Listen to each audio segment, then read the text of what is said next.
kusoo dhawaada warka galabnimo caalamsida media fadlan haddaan ugu cusubtahay subscribe saar gmailka furudda wararkii ugu dambeeyay waa galabnimo sabti ah qodobo xasaasi ah inoo soo socdo fadlan nala joog xog xasaasiya mahdi guuleed iyo khayre oo kulan yeeshay kadib in muddo ahi ay isgeesmarayeen islamarkaasina saaxiibo hore ahaan jiray ayaa iminka si rasmi ah u wada kulmay ra-iisul wasaare ku-xigeenka dalka mudane mahdi maxamed guuleed khadar ayaa kulan gaar ahi magaalada garowe ee xarunta gobolka nugaal kula yeeshay ra-iisul wasaarihii hore dalka mudane xasan cali khayre kulankani oo ahaa mid isxog waraysi ahi ayaa yimid kadib markii mudane guuleed booqasho ku tegay hoyga uu khayre kaga degan yahay gudaha magaalada garowe islamarkaasina uu lugihiisa ugu tagay labada mas-uul oo muddo soo wada shaqeeyay islamarkaasina ahaa saaxiibo ayaa ka wada hadlay arrimo dhowr ahi oo ku aadan xaaladda dalka gaar ahaan doorashooyinka qaranka sidoo kale mahdi guuleed iyo ra-iisul wasaarihii hore dalka master khayre ayaa kulankooda oo saacado badan qaatay kusoo qaatay arrimaha doorashooyinka dalka iyo sida loogu gudbi karo caqabadaha iminka taagan waa kulankii ugu horreeyey ee dhex maray ra-iisul wasaare ku-xigeenka dalka iyo musharax xasan cali khayre tan iyo markii la riday ra-iisul wasaare xasan cali khayre si kastaba labadan mas-uul ayaa garowe u tagay ka qaybgalka shirka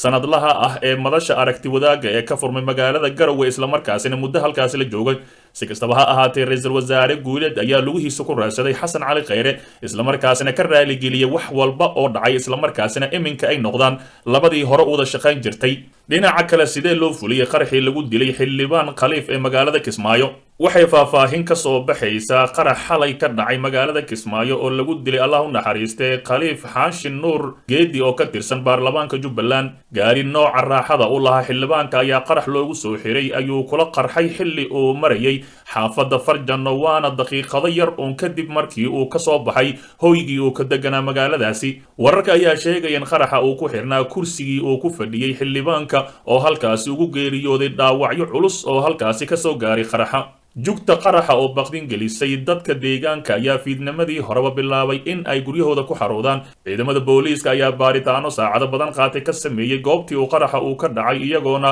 kolkii dambe halkaasi ka jiiday gaarigii qaraxa lagu dilay xildhibaanka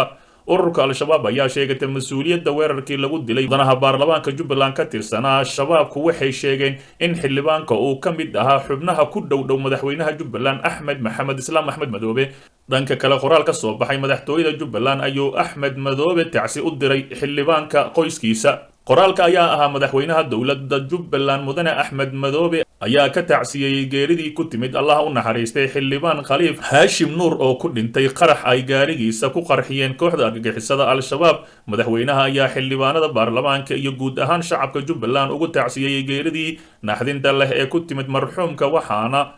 uu si gaar ahi ugu tacsiyey eheladii iyo qaraabadii uu ka tagay xildhibaanka isniintii ayay ahayd hay-adda nabad sugidda ee jubbaland ay sheegtay in ay fashilisay weerar argagixiso ah oo la doonaya in lagu dilo mid ka mid ahi ganacsatada magaalada kismaayo kadib markii ay ka hortageen qarax loogu xiray gaarigiisa si kastaba ha ahaatee xildhibaan khaliif haashim nuur ayaa noqonaya xildhibaankii ugu horreeyey ee sanadkani ku baxa gacanta kooxda al-shabaab dhinaca kale kulan looga hadlaya amniga oo lagu qabtay magaalada beledweyne waxaana guddoominayay madaxweyne ku-xigeenka dabageed kulan looga hadlayay sidii loo xaqiijin lahaa amniga guud ee magaalada beledweyne ee xarunta gobolka hiiraan ayaa waxaa maanta lagu qabtay xarunta maamulka gobolka hiiraan ee magaalada beledweyne kulanka ayaa waxaa shir guddoominaya madaxweyne ku-xigeenka hirshabelle yuusuf axmed hagar dabageed waxaana sidoo kale goobjoog ka ahaa saraakiisha taliska qaybta 27 taliyayaasha ciidamada jabuuti iyo etoobiya ee qaybta ka ah howlgalka amisom shirkani ayaa intii uu socday waxaa lagu gorfeeyey sida lagu xaqiijin karo amniga magaalada beledweyne xilli maalmihii lasoo dhaafay magaalada beledweyne ay ka dhacayeen dibadbaxyo looga soo horjeedo maamulka cusub ee hirshabelle taliyaha booliiska hirshabelle korneel xasan dhicisow xasan ayaa warbixin ka siiyey madaxweyne ku-xigeenka maamulka hirshabelle yuusuf axmed hagar dabageed xaaladda amni ee gobolka hiiraan waxaana uu sheegay in amniga uu yahay mid wanaagsan madaxweyne ku-xigeenka dowlad goboleedka hirshabelle yuusuf axmed hagar dabageed ayaa ugu baaqay saraakiisha kala duwan ee ciidamada inay dardar geliyaan howlaha sugidda amniga ee deegaanada gobolka hiiraan magaalada beledweyne ee xarunta gobolka hiiraan ayaa toddobaadyadii lasoo dhaafay waxaa ka dhacaya banaanbaxyo looga soo horjeedo maamulka hirshabelle iyada oo laamaha amniga ay xabsiga dhigeen qaar ka mid ahay dadkii soo abaabulaya banaanbaxyo islamarkaasina wariyaal ay ku jiraan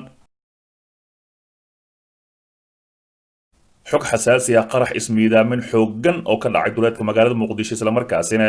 injineero turki ah ayaa lagu beegsaday halkaasi warar kala duwan ayaa kasoo baxaya qarax ismiidaamin ahaa oo maanta ka dhacay wadada xiriirisa magaalooyinka muqdisho iyo afgooye halkaasi oo ay dhismo ka wadeen injineero turki ah iyo shaqaale kale sidoo kale ciidamada harmacad ayaa halkaasi lagu beegsaday qaraxani oo fuliyo ruux isku soo xiray walxaha qarxa ayaa ka dhacay inta u dhexaysa Lafoole iyo Xaawo Cabdi kaas oo geystay khasaare isugu jira dhimasho iyo dhaawac xooggan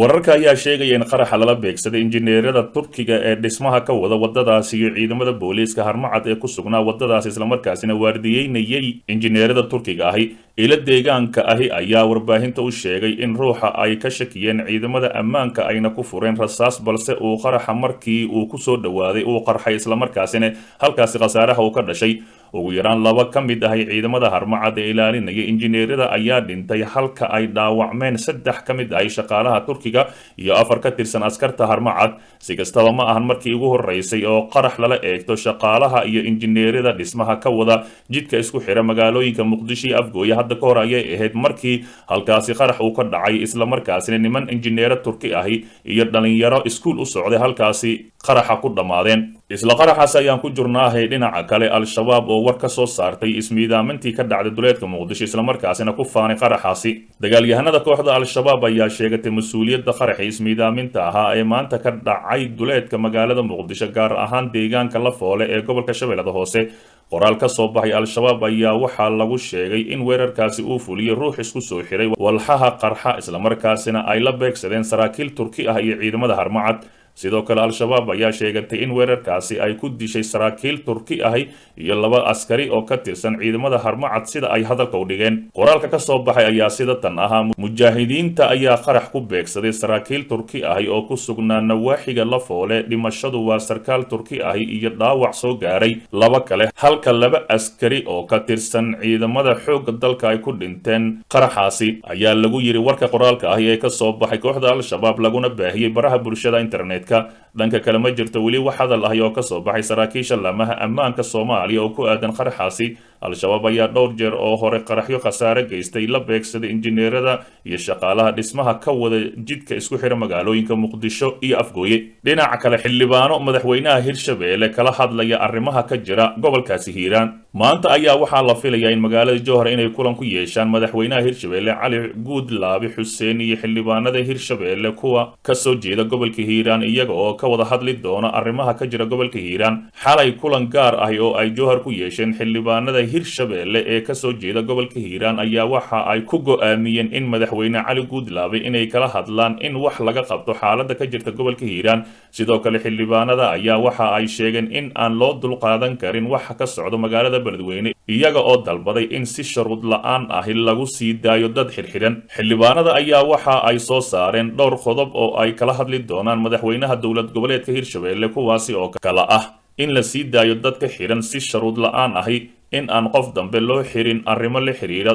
dooda Hirshabeelle in madaxweyne ku-xigeenka Hirshabeelle iyo dhammaan xildhibaanada jooga Beledweyne in ay si dhaqsi ah u yimaadaan Jowhar si looga wada tashado arrimaha halkaasi ka taagan lama oga waxa ka soo bixi kara kulanka ay yeelan doonaan madaxweynaha Hirshabeelle iyo xildhibaanada ka soo jeeda gobolka Hiiraan iyada oo dad hor leh xalay lagu xirxiray magaalada Beledweyne isla markaasina aad ay u kacsan tahay si kastaba ha ahaatee xaaladda Beledweyne ayaa gabi ahaanba Hirshabeelle laga diidan yahay isla markaasina Cali Guudlaabe madaxweyne Farmaajo iyo Fahad Yaasiin xoog ku soo dhiseen ayaa halkaasi loo diiday inay yimaadaan haddii uu yimaadane dagaal gacan ka hadal ahay iyo dhagaxaan kala hortagi doonaan waa sidii hadal ku dhigeen shacabkaasi ayagoo sheegay haddii uu ka soo degane sidii Falastiin oo kale dhagaxaan kula dagaalami doonaan